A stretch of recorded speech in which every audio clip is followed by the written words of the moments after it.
The first time I saw him, I swore I would never bow to him. The second time, I was already signing away 30 nights of my life. It was late autumn off the coast of Maine, the ocean restless under a bruised sky. I had been working the harbor, taking odd jobs just to keep my head above water, sometimes literally. That night, I was hauling rope when a shadow fell across me. I looked up and there he was, Captain Adrian Hale. They called him the Ice Commander in the maritime circles. He was Alpha-born, ex-Navy, the kind of man who seemed carved out of salt and steel. His uniform looked like it had been ironed by God himself, and his eyes gray, like winter storms. I remember thinking he could gut a man just by looking at him. He didn't smile. He just said, "I need a companion for a month." No explanation, no hint of what that meant. Just that low, commanding voice that somehow left no room for refusal. I tried to walk away. He stepped in my path. "There's a contract," he said.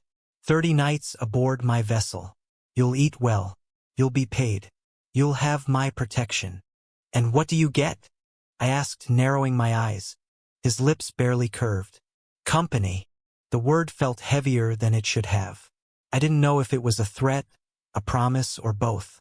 I wanted to tell him no. Every instinct screamed at me to walk away from this alpha with his glacier stare and perfect posture. But then he mentioned a number, the kind of money that would wipe out my debts and buy me a place to sleep for the first time in years.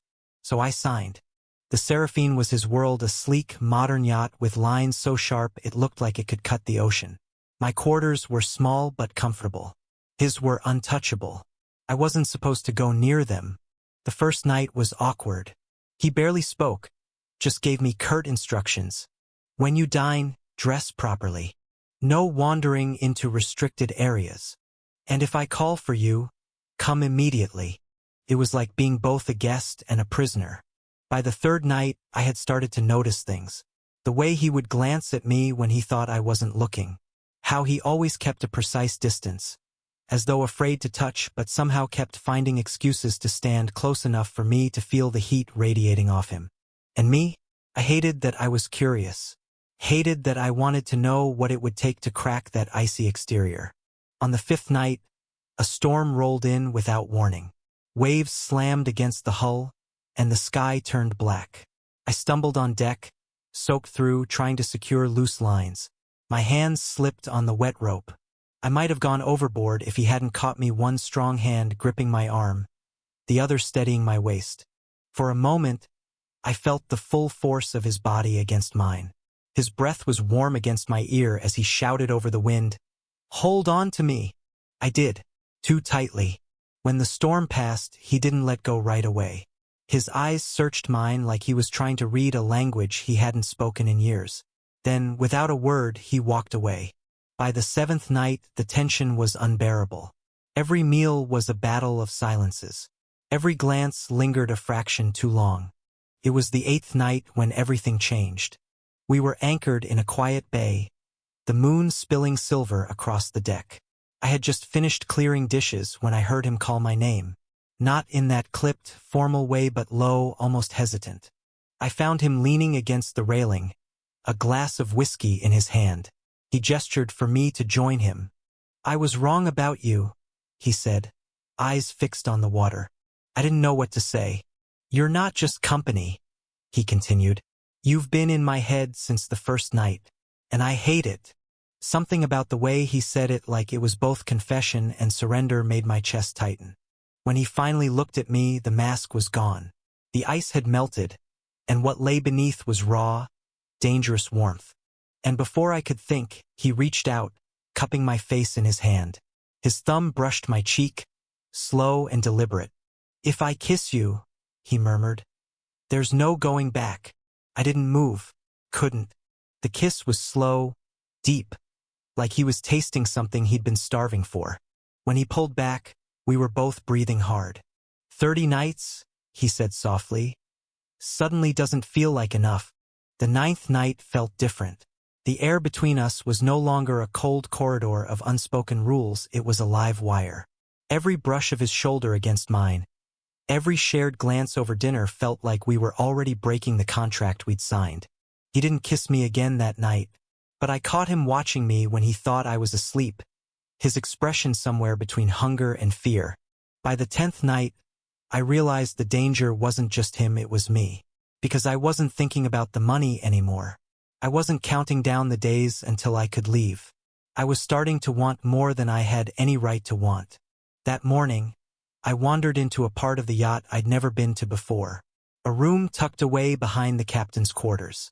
Inside, the air was thick with the scent of cedar and something faintly smoky. On the wall hung a photograph of a younger Adrian in full naval dress, standing next to another man. Both of them were smiling in a way I'd never seen on Adrian's face.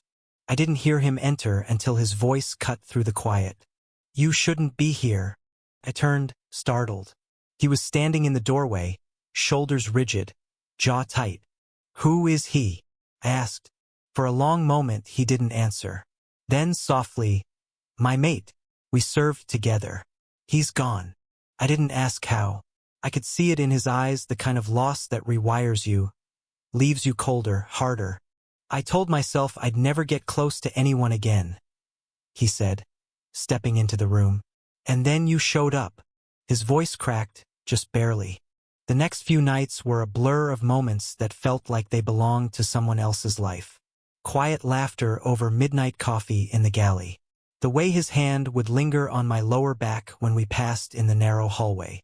And one night, standing out on the deck, he slid his coat over my shoulders without a word, his fingers brushing the back of my neck like it was the most natural thing in the world. But the world has a way of reminding you what you can't have. On the 15th night, as we docked in Boston for supplies, a man in a black coat came aboard. He spoke in low tones to Adrian, his voice sharp.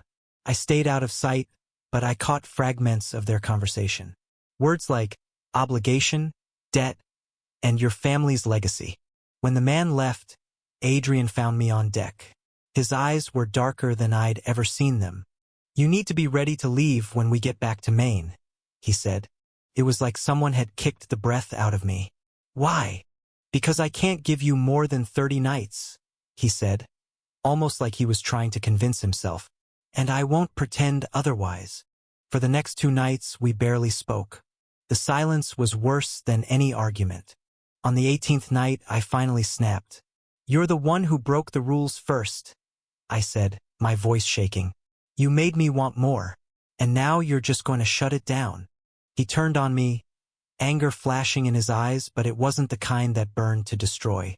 It was the kind that burned because it cared too much. "You don't understand," he said, stepping closer. "I am not the man who can give you forever. My world isn't safe. If I let myself love you—" He stopped himself. But the word was already hanging between us like a flare in the dark. I swallowed hard. "Maybe I don't need forever. Maybe I just need now." He closed his eyes like the words hurt more than they should. And then he kissed me, not the careful, restrained kiss from before, but something fierce and desperate, like a man drowning. We didn't talk about leaving again after that. The nights blurred together, each one heavier with meaning. He started letting me into his world piece by piece, telling me stories about the Navy, about the ports he'd seen, about the quiet moments at sea when it felt like the world was holding its breath. I started telling him things I hadn't told anyone in years about the foster homes, the nights sleeping under bridges, the way I taught myself to read maps just so I could dream of places I'd never see. By the 26th night, I knew I loved him. I also knew love wouldn't be enough. On the 30th night, we anchored back in the same harbor where it had all begun. My bag was packed. The contract was over. He met me at the gangway, his hands clasped behind his back like he was bracing for impact. "This is where we say goodbye," he said quietly. I forced a smile. "You've been a better jailer than I expected." He almost smiled back. Almost. I turned to go. His hand caught mine. "Stay," he said. The word was raw, like it had been ripped out of him. "I can't promise you safety. I can't promise you forever. But I can promise you I won't let go unless you make me." The docks were quiet except for the sound of the water lapping against the hull. I looked at him, at the man who had started as my captor and somehow become my anchor. "I'm not asking for forever," I said. "I'm asking for one more night." and then another, and then another, until we run out. His arms were around me before I could finish. The last thing I remember before the rest of the world faded away was the sound of his voice, low and certain against my ear. We're not going to run out. And in that moment, standing on the edge of the world, I believed him. Thank you for listening. If you find it interesting, please like and subscribe to follow the next stories.